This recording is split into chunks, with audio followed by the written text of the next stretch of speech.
Foi, deu certo na gravação. Então vamos começar hoje com o devocional do dia. 4 de outubro estamos, né? E dia 4 de outubro aqui saiu aqui a mensagem com o título Siga em Frente. E o versículo que saiu aqui para a gente ler é Êxodo 14, o versículo 15 e 16. E lá diz o seguinte: Disse então o Senhor a Moisés: Por que você está clamando a mim?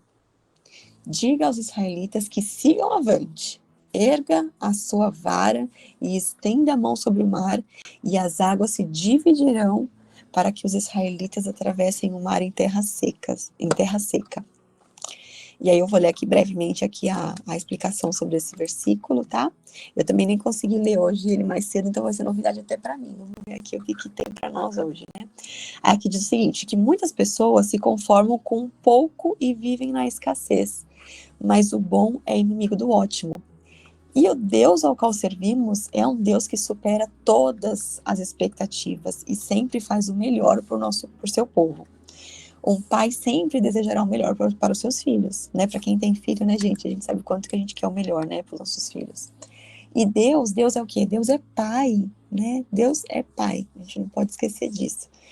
E quando o povo hebreu estava diante do Mar Vermelho, com o exército egípcio vindo em seu encalço, o exército consultou Deus, ao que o Senhor lhe respondeu: Por que você está clamando a mim? Diga aos israelitas que sigam avante. Deus não esperava uma atitude apenas de Moisés, esperava do povo. Isso nos ensina que tudo depende de nós.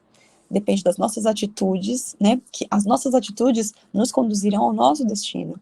E Deus Pai trabalha a nosso favor, mas os arranjos para vencermos e cumprirmos o nosso destino. Quem tem que caminhar somos nós. Ele nos mostra a porta e o caminho da salvação, mas nós que precisamos caminhar e cruzar os umbrais da porta. Jesus é o caminho, a verdade e a vida. E ele está à nossa espera, e a gente deve agir segundo os seus apontamentos, pois ele, como Senhor, só permitiu que o mar se abrisse para o povo passar após eles começarem a andar em direção ao mar. Ele só permitirá o milagre quando você agir, quando você sair da inércia e caminhar em direção ao impossível. Enquanto me mantive no meu quarto, né, então aqui o autor aqui, né, o autor desse livro, que tá, inclusive acho que é Café com... Como que é o nome do livro? Café com... Depois eu passo lá para vocês. E aí o autor fala o seguinte, que enquanto eu me mantive no quarto, vivendo uma vida sem sentido, com dores e traumas, nada mudava. Nenhuma esperança era criada. Mas quando eu disse sim a Jesus, tudo começou a mudar. Lembro-me de que quando eu cheguei em casa naquele dia, disse minha mãe: Nós temos esperança, existe uma saída. Então siga rumo à vontade de Deus para a sua vida.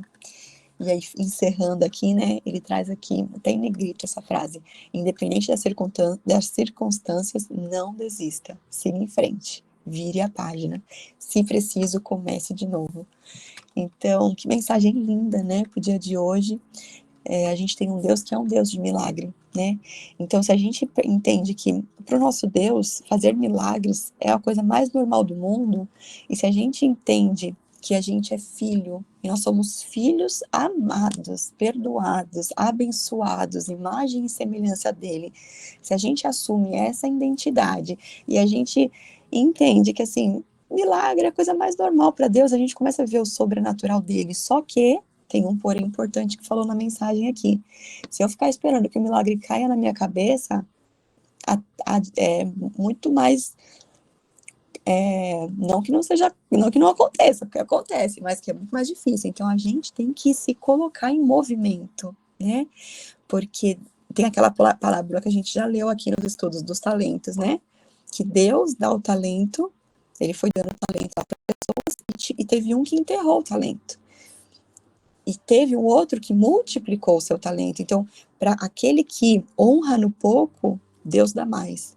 Agora, aquele que enterra o talento, o pouco que tem, até o pouco que tem é tirado. Ele tira o talento daquele que não está honrando e dá para o que honra. Então, a gente tem que se pôr em movimento, né? Eu sempre falo que com Deus é meio que como um carro quando você está dirigindo numa neblina. Na neblina, você consegue ver lá só um pouquinho para frente, sei lá, meio metro para frente. E aí, depois que você percorrer esse caminho, que você vai conseguir ver mais para frente um pouquinho mais, né? Então, você tem que ir andando para a sua visão ir ampliando. Então, não adianta você achar que Deus vai te mostrar o plano completo do que você tem que fazer, né? Não, ele vai te mostrar um pedacinho, ele coloca às vezes no nosso coração um desejo, e aí você tem que percorrer esse caminho, e aí ao longo do caminho e da trajetória, ele vai te abençoando, ele vai fazendo como fez lá, abrir o mar pra gente, fazer os milagres. Então, se você quer viver o sobrenatural de Deus, a gente precisa estar nessa sintonia, se entregar, a deixar nas mãos dele e fazer a nossa parte, né? Eu sempre falo que o possível que está ao meu alcance, eu faço. Agora, o impossível, que está nas mãos dele, deixa que ele faz, né? Só que para a gente viver o infinitamente mais, a gente tem que ter muita fé, a gente tem que... Mesmo às vezes a gente sem ter fé, a gente vai, né? Porque fé pode ser como um grão de mostarda, não fala na palavra, né? Não precisa ser tão grande. Mas a gente tem que se pôr em movimento, né? Então, se alguém quiser comentar alguma coisa dessa palavra de hoje, uma palavra muito abençoada, né? Muito maravilhosa. Eu vou colocar aqui pra gente o capítulo 21, tá? Então, a gente vai fazer hoje o capítulo 21, se der tempo, acho que vai dar o 22 também. Então, bora lá.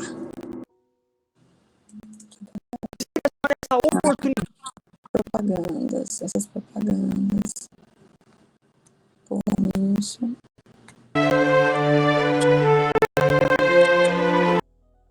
Então, bora lá, tá, gente? O capítulo 21 de Jó, tá?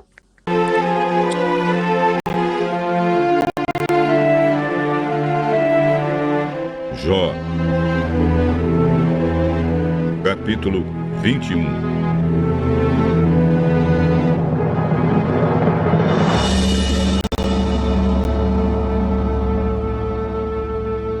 Então, em resposta, Jó disse: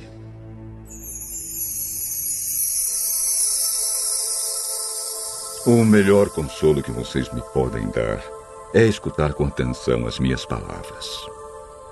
Tenham paciência enquanto falo. Depois que eu terminar, vocês podem zombar de mim.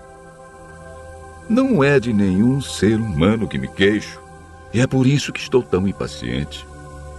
Se vocês olharem para mim, porão a mão na boca, assustados. Quando penso no que aconteceu, fico perturbado, e o meu corpo todo treme. Por que será que os maus continuam vivos? Por que chegam ricos à velhice? Eles têm filhos e netos e vivem para vê-los bem crescidos ao seu redor. Nada ameaça a segurança dos seus lares e Deus não os castiga. O seu gado se reproduz sem problemas, dando crias sem nunca abortar.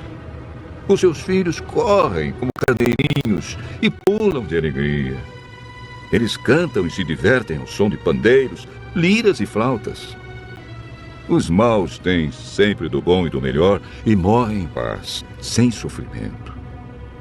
No entanto, a Deus eles dizem: deixa-nos em paz, não queremos saber das tuas leis. Quem é o Deus Todo-Poderoso para que o adoremos? Que adianta fazer orações a Ele? Os maus dizem que progridem pelos seus próprios esforços, mas eu não aceito o seu modo de pensar. Quando foi que se apagou a luz dos perversos? Quantas vezes algum deles caiu na desgraça? Será que Deus alguma vez ficou irado com eles e os fez sofrer? Quando foi que ele os espalhou como a palha ou como a poeira que é levada pela ventania? Vocês dizem que Deus castiga o filho pelos pecados do pai, mas é o pai que deveria ser castigado para que aprendesse a lição. Que o pecador receba o seu próprio castigo, que ele sinta o peso da ira do Todo-Poderoso. Mas, se ele já está morto, se já está no outro mundo, que lhe importa que a sua família sofra? Por acaso, alguém pode dar lições ao Todo-Poderoso, que julga até os seres celestiais? Alguns homens levam uma vida feliz e tranquila, e morrem ricos, com saúde e cheios de força. Outros, ao contrário, nunca provaram um momento de felicidade e morrem com o coração cheio de amargura. Mas uns e outros acabam morrendo, são sepultados e ficam cobertos de vermes.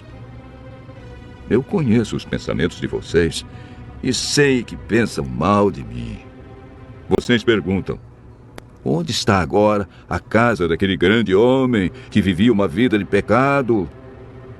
Será que vocês não têm conversado com pessoas que viajam? Vocês não têm ouvido as suas histórias? Essas pessoas dizem que, quando Deus fica irado e castiga, o homem mau sempre escapa. Ninguém o acusa das maldades que comete. Ninguém o faz pagar pelos seus atos. Ele é levado para o cemitério e posto numa sepultura bem guardada. Milhares de pessoas acompanham o corpo e até a terra que o cobre é leve. Meus amigos, as suas soluções são vazias. Tudo o que vocês dizem é mentira.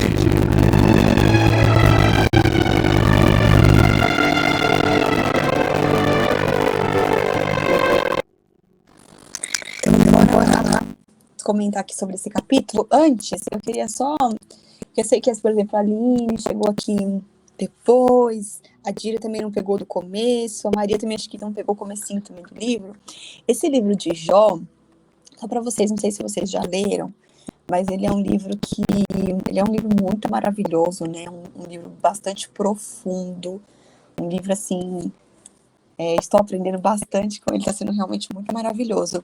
E ele é um livro, só para vocês entenderem a dinâmica do livro, que ele fica sempre tendo uma conversa entre Jó e os seus amigos. Então você vai ver que ele fica rodeando em torno disso. Ele começa lá, né, logo nos primeiros capítulos, contando quem foi Jó, né, que foi um homem, assim, muito íntegro, muito honesto, muito justo, um homem que ele honrava sempre muito a Deus, né. Tem aquele ditado que a gente ouve, né, até a paciência de Jó, então ele passou por muitas coisas. Então, logo no comecinho lá, existe um diálogo entre Deus e Satanás, que Satanás no hebraico, até uma curiosidade se vocês não souberem, em hebraico significa acusador, promotor, né? E ali tem um diálogo ali entre Deus e Satanás, e Satanás fala, mas a vida é muito fácil, Jó, honrar a Deus, tendo uma vida maravilhosa, uma família linda, filhos, sendo rico, e aí acaba que nesse diálogo, Deus concorda ali com Satanás de que ele permite com que Jó sofra, só não que mate.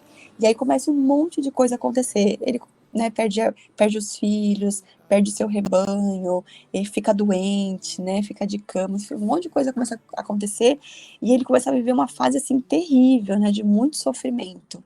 E aí esse livro, ele traz muitas questões, então começa ali todo um diálogo de Jó com os seus amigos, e normalmente fica assim, Jó, primeiro ele fala, aí depois tem a resposta de um dos amigos. E aí Jó depois responde esse amigo, e aí depois vem um outro amigo e fala, então fica muito nisso, né, por vários ciclos do livro fica assim. Aí tem os amigos que vocês vão ver aí, que é o Elifaz, tem o Bildade e tem o Zofar, então sempre algum desses aqui que está respondendo. E esse livro, ele traz algumas questões bem chave, assim, né, nesses debates, que é as perguntas sobre Deus é justo? Né? E aí uma outra pergunta que vai ficar para a gente é, Deus ele dirige o universo estritamente no princípio da justiça? E aí tem a outra questão muito forte que é como que explicar o sofrimento de Jó, né? Então o Jó e os amigos eles vão ficar nessa grande suposição sobre a forma como que a justiça de Deus deveria existir no mundo, né?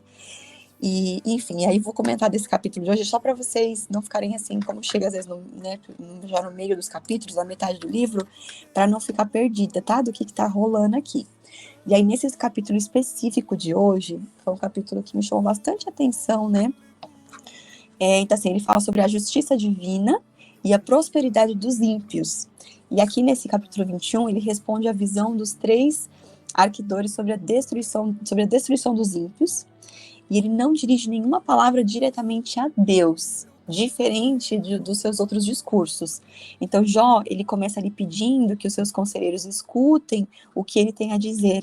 E em seguida ele questiona a visão dele sobre a prosperidade dos ímpios. E E ele apresenta ali argumentos bem convincentes de que muitas vezes os ímpios prosperam enquanto os justos sofrem. E ele apontando, né, que a verdadeira justiça só pode ser alcançada após a morte. E ele refuta especificamente as palavras de Zofar em Jó 20, né, no capítulo de ontem, que ontem teve a resposta de Zofar, né? E ali, assim, então, em resumo desse capítulo, ele traz essa reflexão bem profunda, né, sobre essa justiça divina e a prosperidade dos ímpios, né? E logo lá nos primeiros versículos, do 1 ao 3, deixa eu até colocar aqui, que eu não coloquei, Jó 21, deixa eu só colocar para a gente conseguir ler junto. Uma versão NAA, que é uma versão com palavras mais fáceis de ler, né? Ó, ali nos primeiros versículos, ó, ele coloca as palavras.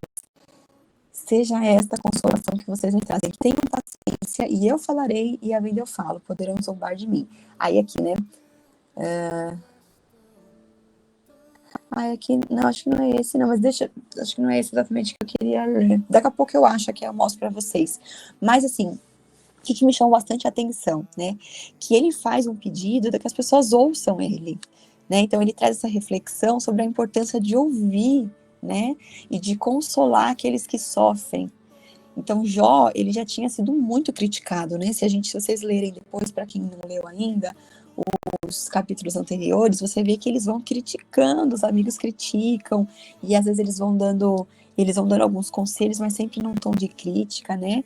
E aí ele chega nesse momento, nesse capítulo, que ele pede para eles me escutem, né? Só me escutem o que eu tenho a dizer ao invés de julgar, né? Só me ofereçam esse consolo. E essa passagem lá é importante porque ela mostra pra gente que as pessoas muitas vezes elas estão sofrendo, mas elas não querem que você fique dando conselho. A gente às vezes também, não é? A gente às vezes passa por alguma coisa, e você não quer que a pessoa fique te falando, te dê um manual do que você deve fazer, faz assim, você deveria ter feito isso. Às vezes você só quer um abraço, às vezes você só quer um desabafar, né? Sem julgamentos. E que a gente possa, né, trazer nessa palavra de hoje, que a gente possa ser para esse ombro amigo, às vezes para uma outra pessoa, né? Às vezes para a gente precisa tanto, às vezes a gente pode ser outra pessoa, né? Então que a gente possa aplicar esse ensinamento na nossa vida, que a gente deve buscar ouvir aqueles que passam por momentos difíceis, em vez só de julgá-los, né? Porque, assim, a verdade é que a gente, cada um tem a sua história de vida, e as pessoas reagem à vida de acordo com o que viveu. Então tem tantas, às vezes, crenças, às vezes, tantos problemas que a pessoa passou, que a gente pensa, nossa, eu jamais faria isso, não, isso está errado. Só que eu não sei a perspectiva do outro, o que o outro viveu, o que o outro aprendeu, como foi a criação do outro, né? A gente não sabe, é igual quando a gente casa com alguém e vai morar junto. E aí a gente começa a ver as diferenças, né?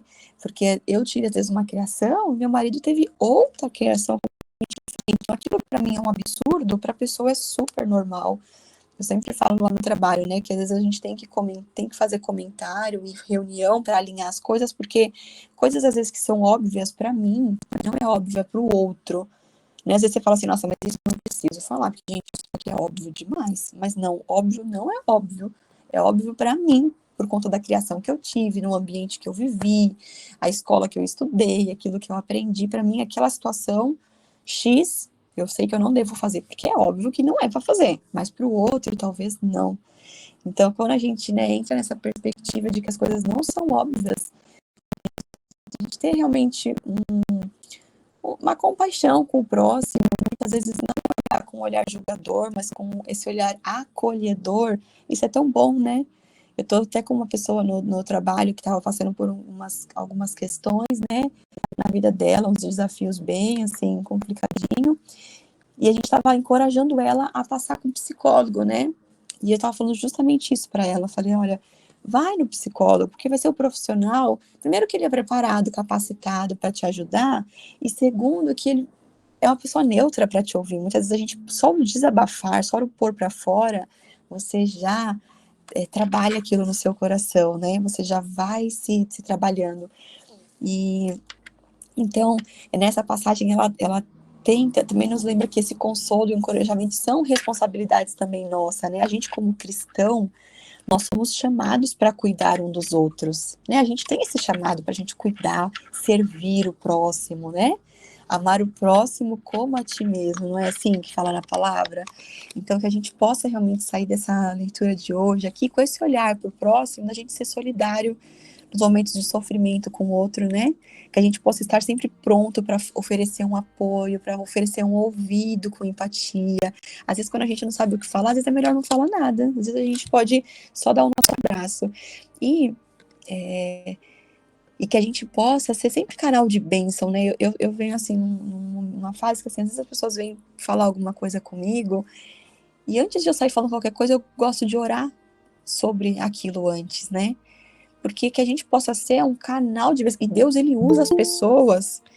Com certeza Deus usa as pessoas. Então a gente tem que estar alinhado, né, com o coração de Deus e que a gente possa realmente ser esse canal. Então, às vezes a pessoa vem me pedir alguma coisa para mim, alguma informação, algum conselho. Eu venho orar alguma coisa, abrir a palavra. E às vezes já aconteceu, da pessoa vir pedir ajuda para mim, que às vezes a pessoa tá tão desesperada, ela veio pedir socorro, e eu abri ali a palavra e veio uma palavra muito poderosa, eu compartilhei, eu não sabia se ia fazer sentido ou não com a pessoa, compartilhei e fez mega sentido para a pessoa, né? Então a gente pode sim ser esse canal de bênção para outros, né? Então, né, esse capítulo, né, em resumo aqui, ele ensina essa importância da gente ouvir, essa importância da gente consolar aqueles que passam por momentos difíceis, e que a gente deve ser solidário, que a gente deve oferecer esse nosso apoio, né, sem julgar, sem impor soluções. E esse aspecto, ele é muito importante, né, do amor cristão, que ele deve ser praticado em nossa vida diária. E um complemento que nem assim é o que está aqui no estudo, mas um complemento aqui que eu senti de falar. Outra coisa também é a gente entender que às vezes nem tudo a gente tem que falar para o próximo, né? Às vezes tem coisas que a gente tem que falar para Deus, porque é Deus que vai poder trazer o consolo, o conforto, que não vai trazer o olhar julgador, que vai trazer esse que a gente precisa, né? Eu já até compartilhei aqui, aproveitar que eu estou aberta aqui com o meu Spotify, eu já compartilhei aqui um louvor que eu acho tão maravilhoso, que eu vou até compartilhar, porque vocês não estavam aqui no dia que eu coloquei, que ele chama Deus e Eu, e ele fala muito sobre essa questão de que tem momentos da vida que a gente... olha só o que ele coloca aqui, deixa eu colocar aqui baixinho. Que não conte os seus maiores sonhos a ninguém, não mostre sua ferida para quem não tem remédio para curar e forças para te erguer. Então, às vezes a gente fica achando que o outro vai curar a nossa ferida, mas a pessoa não vai ter o que a gente precisa, né? Então, não se lamente para quem não quer ver tua dor, não mostre sua fraqueza ao inimigo seu, mostre para Deus, porque é Ele quem vai ter o remédio para curar a nossa ferida, né? Então eu acho muito linda. Depois ele faz uma passagem aqui de Mateus, tem algum trecho aqui que ele fala, uma passagem que ele fala, vai para o seu quarto, né, coloca lá o joelho no chão e vai para o seu quarto e exponha para Deus o que você tem, né? Então, que a gente possa ser canal de bênção na vida do outro, podendo ser essa pessoa que abraça quando precisa, que ouve quando precisa, e que a gente também possa ter esse discernimento de que tem momentos que eu vou precisar contar para o próximo e desabafar, porque vai fazer bem, mas tem momentos que eu tenho que contar só para Deus, que é só Ele que vai ter, de fato... gente, eu achei que estava compartilhando, não estava, né? Eu fiquei falando aqui, vocês nem estavam vendo, eu achando que vocês estavam vendo. Essa música aqui, Deus e Eu, ela é linda, linda, linda. Deixa eu só colocar o refrão, já que eu coloquei achando que vocês estavam ouvindo e ninguém estava ouvindo coisa nenhuma. Quer ver? Aqui, vou colocar essa parte. Pra Deus, eu vou contar tudo. Vou fechar a porta do meu quarto e ficar a sós, só Ele e eu vou mostrar pra Deus todos os sonhos meus, tudo em seu altar eu entregarei. A partir de hoje é Deus e eu, e mais ninguém. Agora foi, eu achando que vocês estavam ouvindo, não estava. Enfim, essa música linda, né? Esse louvor lindo. E alguém quer comentar alguma coisa? Se quiserem compartilhar alguma coisa, comentar alguma coisa, complementar, que aí a gente pode depois já partir pro próximo aqui, pro 21, tá? Depois Se quiser abrir o microfone ou tirar alguma dúvida também, às vezes também para alguma coisa que ficou meio confusa. Essas propagandas aqui, gente, é uma benção, né? Então, vou colocar aqui o 22 para a gente ouvir, tá? A resposta aqui dos amigos. Capítulo 22. Então Elifaz, da região de Temã, em resposta disse: Será que uma pessoa, por mais sábia que seja, poderia ser útil para Deus? Será que interessa ao Todo-Poderoso que você seja honesto? Que lucro tem ele se você é correto em todas as coisas? Se ele o castiga e o chama para prestar contas, não é porque você o adora com todo respeito, mas sim porque cometeu muitos pecados e as suas maldades não têm conta. Como garantia de um pequeno empréstimo, você ficava com as roupas dos seus patrícios e assim os deixava nus. Você não dava água para as pessoas cansadas, nem comida aos que tinham fome. Você usou a sua posição e o seu poder para se tornar o dono da terra. Você roubou e maltratou os órfãos e nunca ajudou as viúvas. Por isso, agora você está cercado de perigos. E de repente, o medo toma conta de você. A escuridão é tanta que você não enxerga nada e uma enchente o arrasta. Deus está nas alturas do céu. Ele olha para baixo e vê as estrelas. Ora, elas estão lá no alto. Mas você pergunta: será que Deus sabe alguma coisa? As nuvens escuras ficam no meio. Como é que ele pode nos julgar? Jó, você acha que as grossas nuvens não deixam que Deus nos veja quando ele está passeando pelo céu? Será que você quer andar nos caminhos que os maus têm seguido desde os tempos antigos? Eles morreram de repente, como se fossem levados por uma enchente. A Deus eles diziam: deixa-nos em paz. E comentavam: o que pode o Todo-Poderoso fazer em nosso favor? Hein? Vamos lá. Foi Deus quem encheu de coisas boas as casas dos maus. Porém, eu não quero pensar como eles. As pessoas honestas ficam alegres e as corretas riem ao verem destruídas as riquezas dos ricos e as sobras devoradas pelo fogo. Jó, faça as pazes com Deus. Deixe de tratá-lo como inimigo e assim ele dará a você tudo o que há de bom.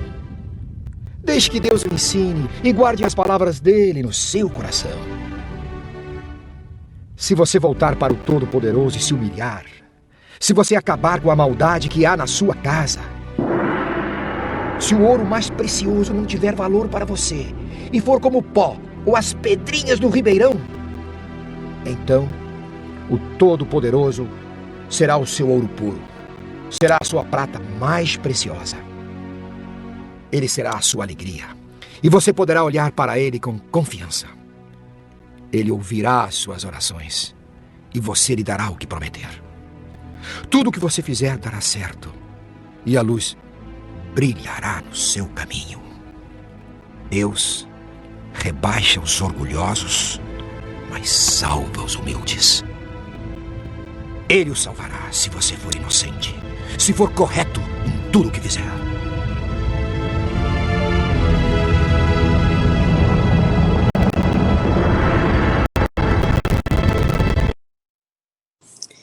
Então vamos lá, de capítulo 22, né? E esse capítulo, né, tem um título aqui no estudo, que é Por que a bondade humana não é suficiente?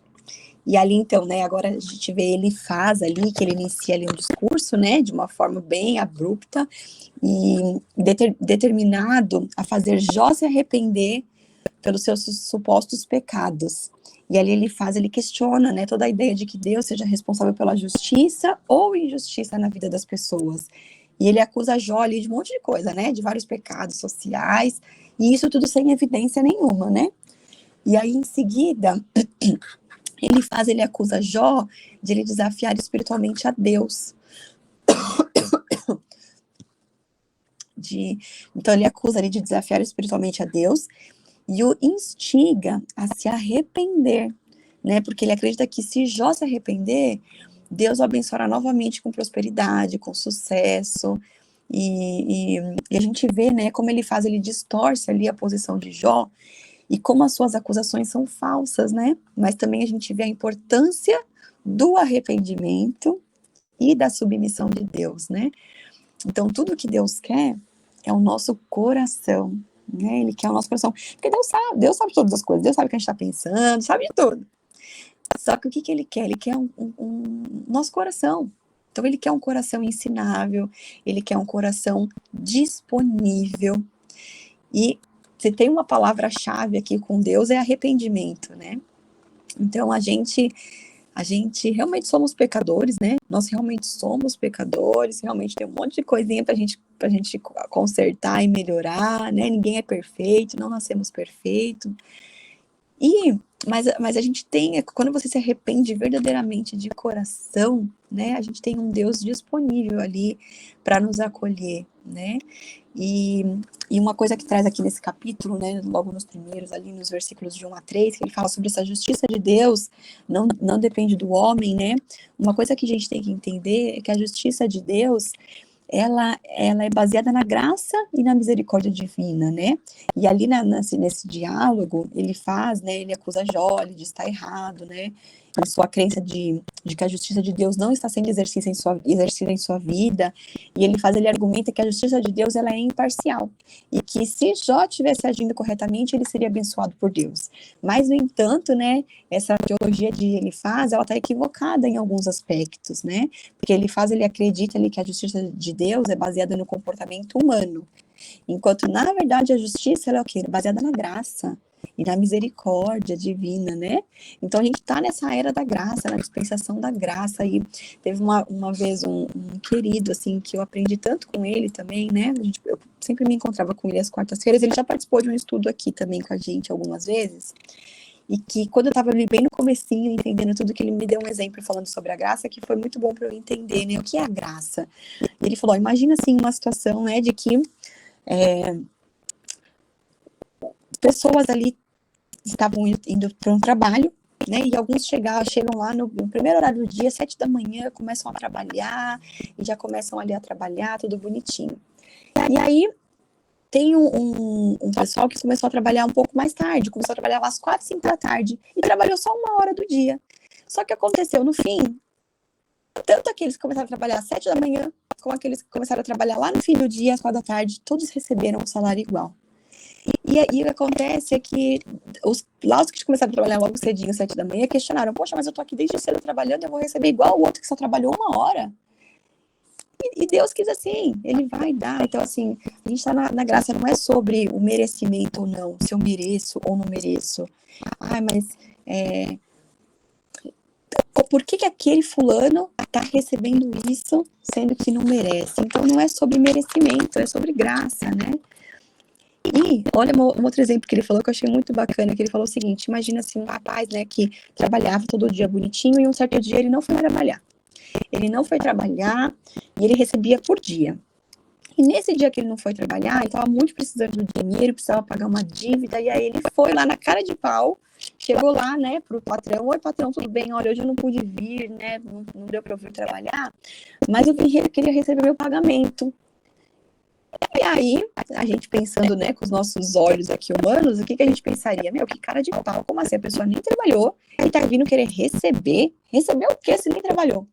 Só que, quando a gente pensa aqui em Deus, a gente tem que entender que aí o que acontece? Esse rapaz, o patrão, olha o que ele responde o seguinte, olha, que bom que você veio aqui hoje, né, porque apesar de você não ter vindo, eu coloquei aqui uma outra pessoa, já fez o seu trabalho, fez todo o trabalho, tá tudo feito, tudo perfeito, inclusive fez até melhor que você, então como já tá tudo feito, ó, tô aqui o seu pagamento. E o que isso faz uma analogia? A Jesus Cristo, né, Jesus já veio, já fez tudo por nós, e agora a gente só recebe. né? Então, quando a gente entende, fala de graça, é isso. A gente não é sobre merecer, não merecer, é sobre a graça. Então, é sobre a gente entender que a gente é filho amado. E como filho amado, se a gente se põe na posição de filho amado, abençoado, que eu, sim, eu vou receber as bênçãos, porque não é porque eu mereço, mas é porque é a graça. A graça, ele é o favor imerecido mesmo. Então não é sobre merecer ou não, é sobre se posicionar. Eu falo que eu acredito, e cada vez mais eu percebo isso, que recebe quem se posiciona.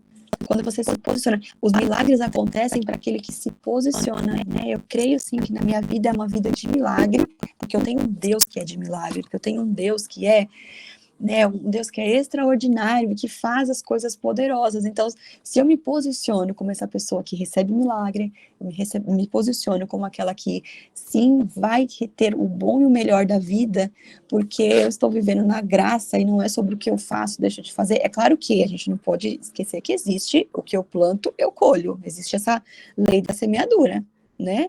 Então, isso é um princípio básico. A gente tem que saber que, assim, na palavra de Deus tem princípios. E se a gente quebra princípios, a gente sofre as consequências aqui. Então, quanto mais eu seguir a vida alinhada com o que diz na palavra, porque a palavra eu vejo que é como um manual. Se a gente seguir o que está dizendo ali, é como um manual. Se eu fizer aquilo ali, eu sei que vai dar bom. Agora, se eu quiser fazer diferente, né? Então, se eu quebrar um princípio, é claro que eu vou sofrer as consequências, porque eu planto e eu colho, isso é claro. Mas estamos na era da graça. Então, a gente tem que entender isso também, que não é sobre o merecimento. E isso, para mim, entender que não é sobre o merecimento, foi tão importante, virou uma chave na minha cabeça, porque a gente vê, né? Tem essa fase, agora tá essa coisa dos coaches e tudo mais, que é muito maravilhoso, tem muito coach maravilhoso, é uma ferramenta poderosa, sim, mas entrou um discurso muito forte sobre essa questão de você trabalhar essa crença do merecimento, porque eu mereço, essa coisa que eles falam, né, de você da positividade, você às vezes fala palavras de afirmação, só que tem vezes que a gente fica falando palavras de afirmação de que, eu mereço, só que lá no seu profundo ali do coração, você não acredita nisso, porque você fala, mas eu já fiz isso de errado, eu já fiz isso, aquilo, eu não mereço nada disso, olha só como eu sou ruim, eu não sou boa. Às vezes a gente tem tanta crenças distorcidas sobre nós, a nossa identidade, e que a gente não se vê nessa posição de merecedora. E quando eu virei a chave que eu entendi, peraí, não é sobre merecimento, então eu nem vou trabalhar essa crença do merecimento em mim,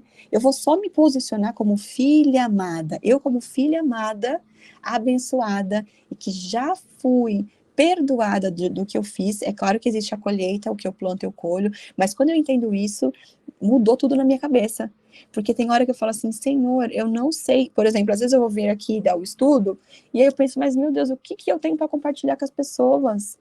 Fico pensando aqui, mas eu falo, não é sobre mim, Maiara, é sobre o Senhor, só se põe disponível. Quando eu me coloco à disposição, um coração disponível, abro minha boca, abra sua boca e que eu encherei, porque Deus, ele quer o quê? Um coração ensinável, ele quer um coração disponível. Assim como ele fez maravilhas que ele fez na vida de Noé, na arca de Noé, ele não pegou o especialista em montar barcos, ele pegou Noé, que tinha um coração disponível, e ele fez o que? Capacitou.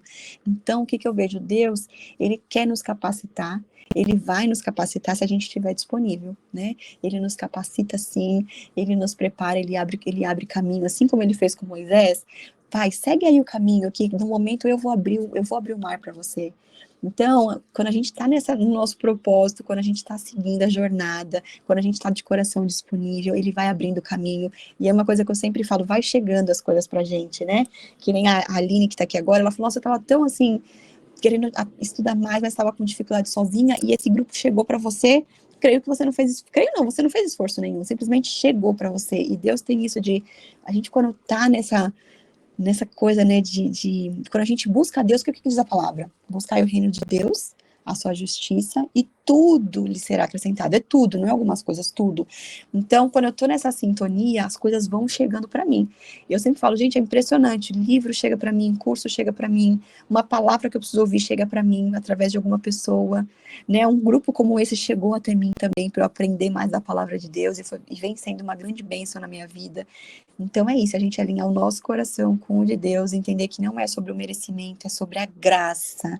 é graça. E a gente entender isso, entender a nossa verdadeira identidade. Eu venho falando muito isso com meu filho, né? Tem 2 anos, eu já venho falando para ele, filho, você é filho amado, imagem e semelhança do Senhor, abençoado, para ele já crescer com essa identidade firmada, porque eu vou, ao longo da minha trajetória, eu vou errar, eu vou cometer às vezes pecados, sim, mas não adianta eu ficar me criticando, me martirizando, sofrendo, né, e cultivando aqueles sentimentos. Não, eu vou me arrepender, chegar, né, com Deus e entender que a graça é filha amada, e é isso. Então, acho que é isso, a gente de 7h04, já passamos do horário, mas é isso que eu queria compartilhar, que eu senti no coração de compartilhar aqui com a gente hoje. E se alguém quiser comentar alguma coisa, né, para a gente poder encerrar aqui com oração.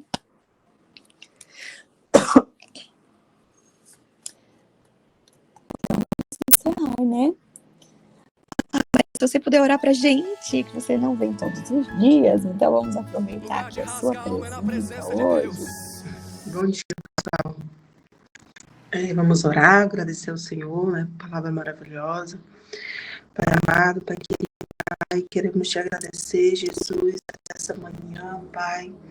Te agradecer, Pai, pelas nossas vidas, Pai, pelos nossos respirar, Senhor. Obrigada, Pai. Obrigada por nos conceder mais um dia, Jesus. Obrigada por ser esse Pai tão bom, esse Pai tão maravilhoso, esse Pai tão cuidadoso. Obrigada, Jesus. Obrigada pelo teu amor. Obrigada pelo teu zelo. Obrigada por tudo, Senhor.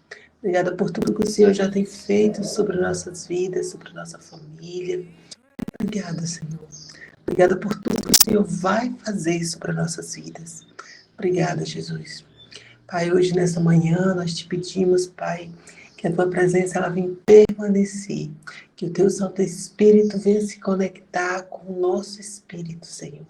Que nós possamos estar cheios da tua presença, que nós possamos ter sede de estar perto de ti, Senhor. Que o Senhor possa nos encher, que o Senhor possa nos transbordar, Pai. Pai, que nós possamos literalmente entender e conhecer o nosso verdadeiro propósito da terra. Que o Senhor venha falar conosco, que o Senhor venha estar ali do nosso lado, que quando a gente quiser ir para uns caminhos que não te pertencem, Jesus, que Deus Santo Espírito venha nos incomodar. Falar, filha, não é isso aí, não é dessa forma, não é desse jeito. Então, Jesus, nós te pedimos, Pai, que nós possamos literalmente te conhecer mais de perto, Pai. Que nós possamos literalmente transbordar, Pai, nessa fonte, Senhor. Hoje, nessa manhã, nós entregamos nossas vidas, as vidas da nossa família, nós entregamos a nossa casa, te entregamos tudo que temos, tudo de mais precioso que temos, Jesus, diante da tua presença. Se tiver algo que precisa mudar, se tiver algo que precisa sair do lugar, Pai, nós te damos essa permissão, Pai, porque nós te pertencemos. Nós te pertencemos, Jesus, nós somos os teus filhos. Nós queremos viver o teu sobrenatural, nós queremos viver uma vida espiritual totalmente contigo, Pai. Que o nosso espírito venha sobressair a nossa alma, Pai. Para que nós possamos, Pai, alcançar literalmente, Pai, esse transbordo e poder transbordar a vida de outras pessoas. Então, Senhor, limpa tudo que não te pertence sobre a nossa casa, sobre a nossa vida, sobre a nossa família. Nós queremos viver, queremos colher o sobrenatural de Deus. Queremos, Pai, que o teu sangue, que o Senhor possa nos lavar com o teu sangue, Pai. Que o Senhor possa nos encher, que o Senhor possa nos transbordar. Te pedimos hoje, nessa quarta-feira, um dia abençoado. Que tudo que vier sair da nossa boca não seja nós falando, mas seja o Espírito Santo de Deus falando. Então, Pai, nós te pedimos hoje, nessa manhã, uma quarta-feira abençoada para todas nós aqui nesse grupo, para nossas famílias, para que o Senhor venha estar conosco, que o teu Santo Espírito venha estar conectado com o nosso Espírito. Por fim, Pai, quero te agradecer e dizer que te amo muito, muito, muito, muito. Obrigada, Pai. Obrigada. Amém.